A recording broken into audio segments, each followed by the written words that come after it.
Mind is already a problem before it ever delivers anything to the heart. It's got a mind set, and we know what that is. It is hostile. The mind of the flesh is hostile to God, hostile to His absolute supremacy, hostile to His absolute authority, even hostile to His infinite beauty, because that competes with mine.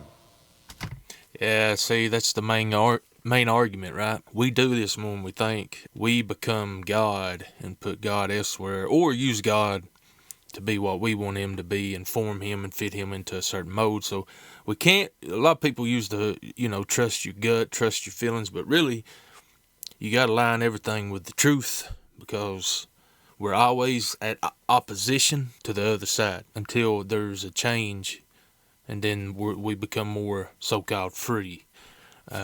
Anyway.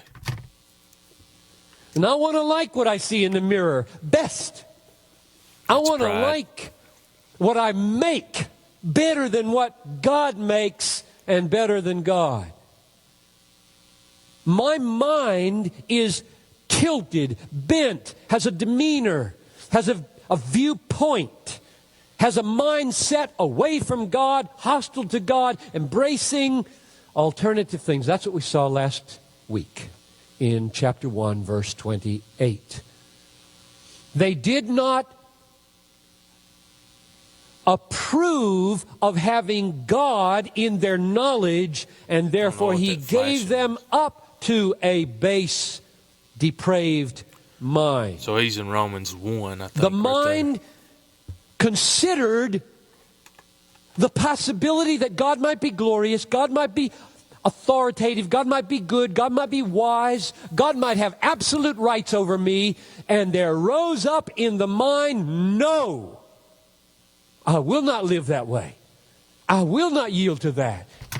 We don't want to submit to nobody but ourselves. That's a lot of selfishness and arrogance and pride, I would suppose, that you could term it. And it suppresses, chapter 1, verse 18 of Romans, it suppresses this truth. Pushes it down, pushes it away. And does not want to have God. And does not retain it or absorb it or want it. You can tell the truth to a lot of people, but it don't mean that just because it's true, they're going to believe it. The word says people will believe a lie and be damned. And why would they believe a lie? Because it makes them feel better in regards to what Piper's saying here. And, the mind is always at conflict towards the Lord. And we always find avenues to travel that is at opposite to Him. And even if it means believing a lie over what we know is true, that's how we get in bad places. In our knowledge. And we read last week, they exchanged the glory of the immortal God for images resembling mortal man. Romans 1:23.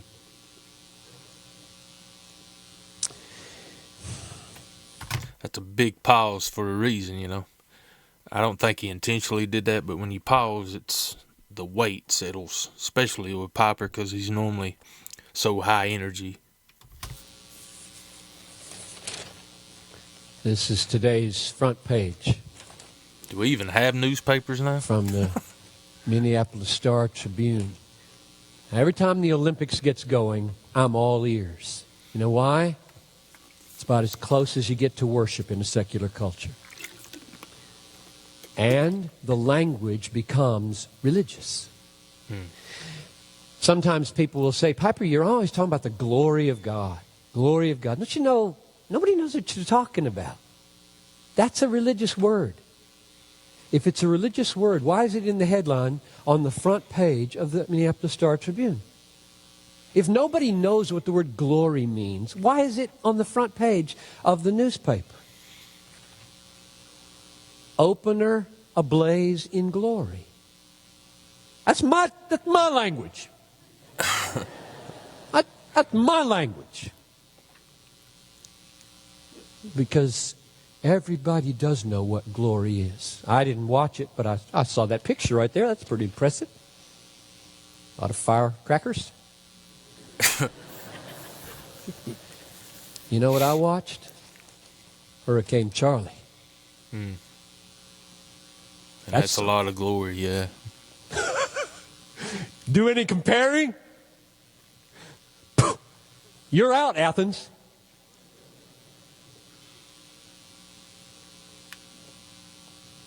They exchanged.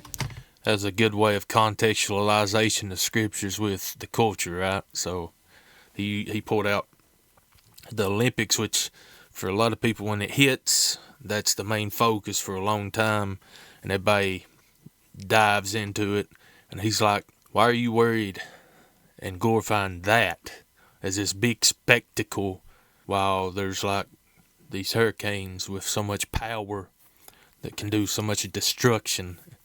And who is it that made that? Who's behind it? That's jarring, right? The glory of God. Athens ablaze with pop, pop, pop. And Florida devastated with the breeze of his little finger. And if God wanted to take this country out, he could take it out in a minute.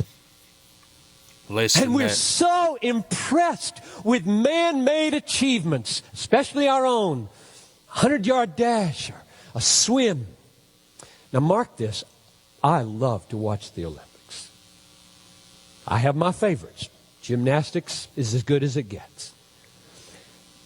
And there's a fine line we walk, right? Between that being the object of our worship and that being an little tiny echo of what Christ could do if he did a floor exercise. Not 3 backflips, 10. Nailing it with a perfect 10 every time. I guess he could. I mean, he can if he doing it wanted with his to. eyes closed. And that's just the beginning of his glory. If the Olympics set you on a quest for glory, go for it. If they make you long, if you come away from watching these remarkable achievements, humanly speaking, set you aflame with where did that come from? Why am I so drawn to that? Why do I jump up and leap when Mark Spitz's record is surpassed? And 8 golds in swimming happens? Why? And then go and say, Bible, tell me why. Tell me why. That's an interesting spin. A lot of people don't do that, especially in like the reform circle. They're too cautious, I guess would be the terminology, about pulling in culture and using what others marvel over as a way to push you towards the glory of God. Way Piper's handling that, he preached for many years, but he's also got a mind for that, I suppose, because a lot of people wouldn't shift it that way, I guess, is the best way of putting it. You know, a lot of church crowds, they fear bringing in anything, like how he used the newspaper to make a point. They would fear to do that, like any technology, anything on TikTok, anything on YouTube, anything on Instagram, anything on Facebook or Reddit. They fear bringing that in because they're like, no, we got to separate, be separate from that. But how you going to reach people if you don't bring that type of stuff in and show people there's more to it, there's something behind it that you got to see into? I think Piper does a fabulous job at that type of approach. And the Bible has all those important answers. It's because we have exchanged the glory of God for the glory of man. And Hurricane Charlie and Athens exists at God's decree to lead you to him.